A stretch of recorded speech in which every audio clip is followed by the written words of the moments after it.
Okay, guys, it is game time. Let's start a new game called Time to Replace. If you were the owner of these NFL franchises, which of these following coaches would you keep and which would you replace? Doesn't have to necessarily be right now, just at some point, over the course of the season, you think they're going to make it or not is essentially what I'm asking you guys. So let's start with Brian Callahan of the Titans.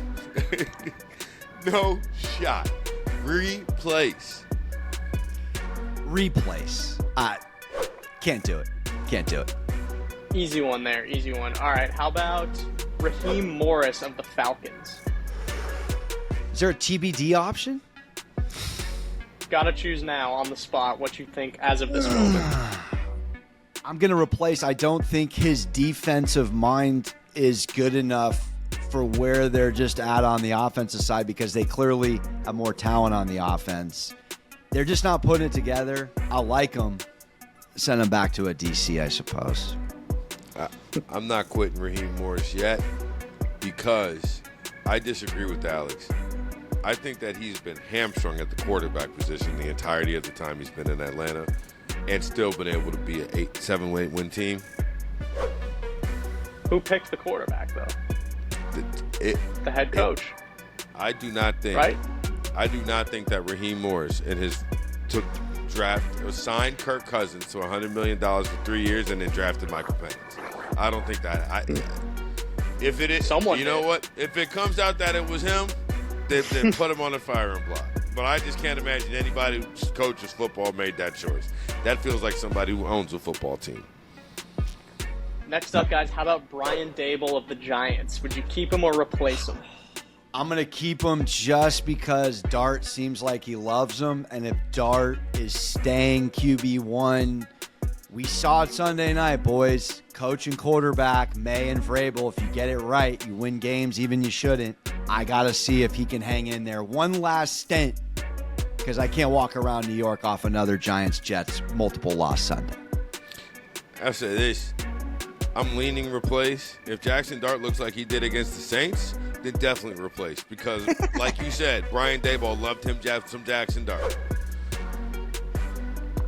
All right, guys, this is a hot topic right now. How about John Harbaugh? Would you keep him or replace him after the season the Ravens have been having? Gotta keep him. He's allowed a mulligan. I think it's something maybe on injuries you can blame it on. He's too much of a consistent winner in this league. Just go look at the double-digit win seasons he's put together. Gotta keep him. I keep him in the front office as an emeritus position, but it's time for Johnny Boy to get off the sideline. Here's the thing. I don't even think it's his fault. Like, wholly and totally his fault. I don't think it's his fault. But this coach and quarterback combination is not going to get it done. They had their shot 2 years ago, the AFC Championship game. That was it. That was the last one. Now, Mike McDonald's coaching the Seahawks. That defense has been atrocious since Mike Mack left, okay? They need a new voice. They need new hiring. And guess what? This whole Harbaugh, pay attention to the Harbaugh brothers and how they move assistant coaches from side to side. Well, it seems like Jim's gotten the better of that the last few years. Yeah, 173 and 108. I just looked it up. We're letting them go, Martin. 13-11 in the playoffs. How much of that's Lamar Jackson? How much of it's John Harbaugh? The question is, and now that Lamar's out, they don't look too good. Yeah. But that's why it's a question here. Anyway, next up, how about Aaron Glenn of the Jets? Still in his first season, but they are the only 0-5 team left. What do you think? You keep or replace Aaron Glenn? I thought he was the dude. I got to replace him. They don't look on his side of the ball remotely together. The one thing Salah did in those games last year was keep them in some because of the defense. I don't know what happened. Justin Fields, an outrageous take, is not the problem. Look at his stat lines. It's the infrastructure. It's the leadership. It's the penalties. It's the turn. It's so much Aaron Glenn. Or it's just Broadway Joe cursed this team how many decades ago? I mean, Ian, you weigh in, dude. I don't know. Well, this is your team. Broadway Joe definitely cursed them, but yeah, you're right. Aaron Glenn's side of the ball doesn't look good. I don't know if it means I'm ready to be out on him quite yet. I think he deserves a little more time, but I'm curious to hear what Martin thinks. It has not been good. I am not ready to replace. And maybe this is, you know what this is? Honestly, this is me. If you're 5 games into a new tenure of a head coach, I thought this was going to work to an extent. I thought that this was going to. Aaron Glenn, to me, is a culture guy. I don't think that if you look at Aaron Glenn's defenses, I don't think that they were stellar throughout his career with the Lions. I'm not replacing Aaron Glenn because I think I need to replace Quinnen Williams, Sauce Gardner, you name it on that defense. I understand that everybody says, oh, since Salah's defense has been great this year. It's been the same players the whole time. And now that DJ Reed is in Detroit and Aaron Glenn is in New York, that defense seems a little bit worse on the other side of Sauce. And Sauce is also the same guy who got sauced by George Pickens in that Cowboys game. All right, next up, how about Mike McDaniel of the Dolphins? Swiping left. We'll see ya. I'm sorry. You don't beat the Panthers in that game, you're up 3 scores. They're getting almost 15.5 points live. I can't do it, man. They're not. It's just not. It's not Hard Knocks. It's not reality television. They're not to be taken seriously. This dude, I think, likes getting a rise on the podium more than he does W's. I'm not even kidding. It's going to be electric when Mike McDaniel is the offensive coordinator for the Philadelphia Eagles next year. There's no chance he has this job.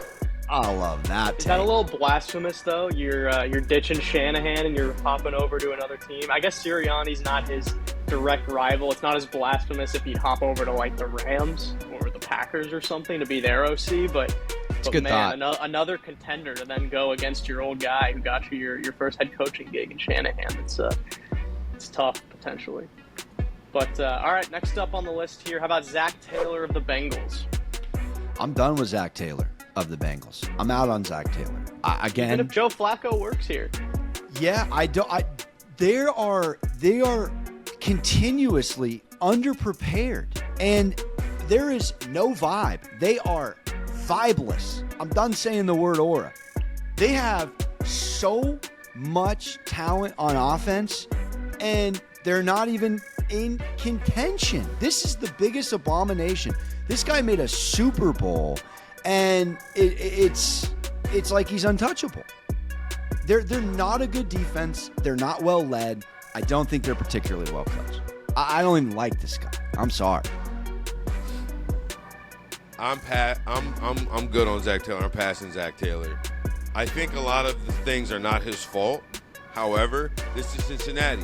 You're not going to have a good defense all the time because your owner's not going to pay for a good defense all the time. That's just the reality of the situation. The Bengals could have a good defense if they didn't let all the All-Pros walk. You know, like they could, but they don't, right? And so that's just the reality of the situation. The other reality of your situation in Cincinnati is your quarterback is hurt way too damn much. You do not do enough as an offense to protect him, right?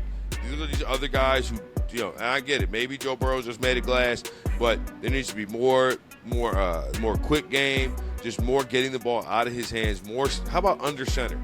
You have not seen Joe Burrow take a snap under center since Ed O was the head coach.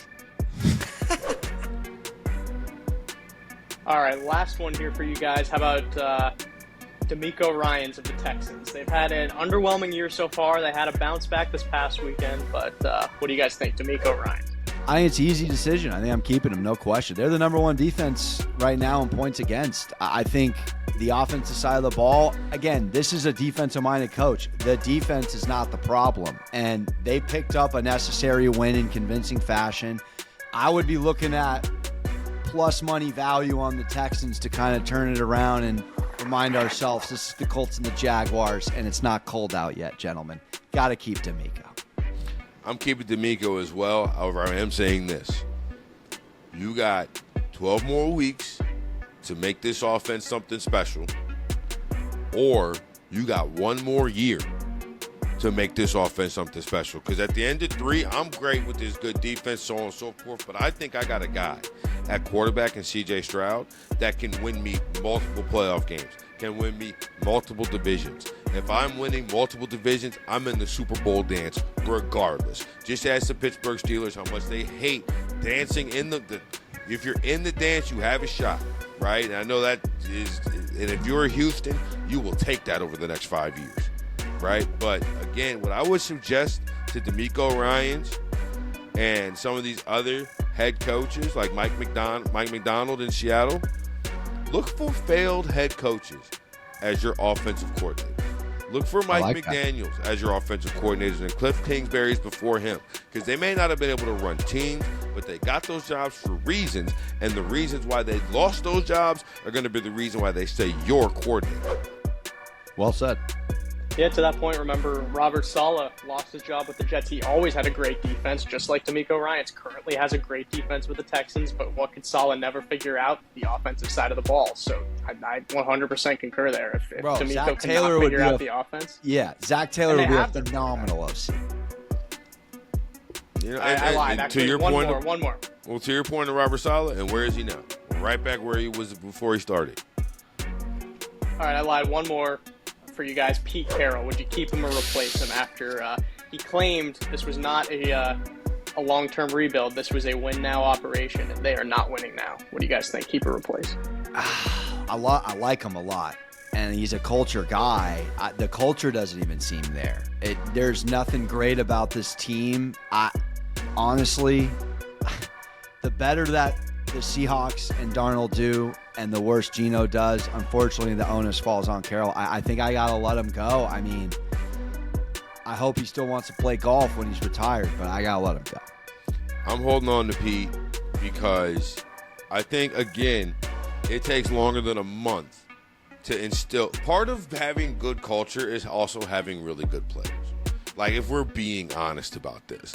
And part of it is your best players making sure that they're the type of guys that are going to be bought into what's going on. I'm not saying that Vegas is just completely out to lunch, but I mean, they released a starter this week.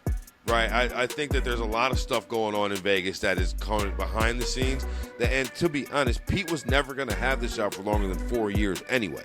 He was always warming this seat, getting it together for the next McVay or whoever wants to sit next to Brady in the coaches' meetings, right? So I'm keeping Pete because this is we are only in tear down renovation stage of this whole thing. We are not near, we haven't poured the new foundation yet. I guess just to go back on that, like you said, the personnel has to be there. He's not, and correct me if I'm wrong, a crazy X's and O's guy. He's a great leader and motivator. The personnel's a C+. That motivation goes closer to a James Franklin than it does what we're seeing right now. 40-6 seems like they gave up on the game, which means they gave up on their coach. I'm sorry, that was a beatdown, and I had Raiders +7, so yeah. I am. The Raiders are not going to win a lot of games this year, but I think what you will see by the end of it is you will see guys who make a lot of money traded on the bench, released. Like, they're going to be the very much same the way that Sean Payton said, Russell Wilson does not fit what I'm trying to do here. I would rather pay him $85 million to go away. You're going to see that out of the Pete Carroll Raiders, I think, over the next 12 months. That's fair.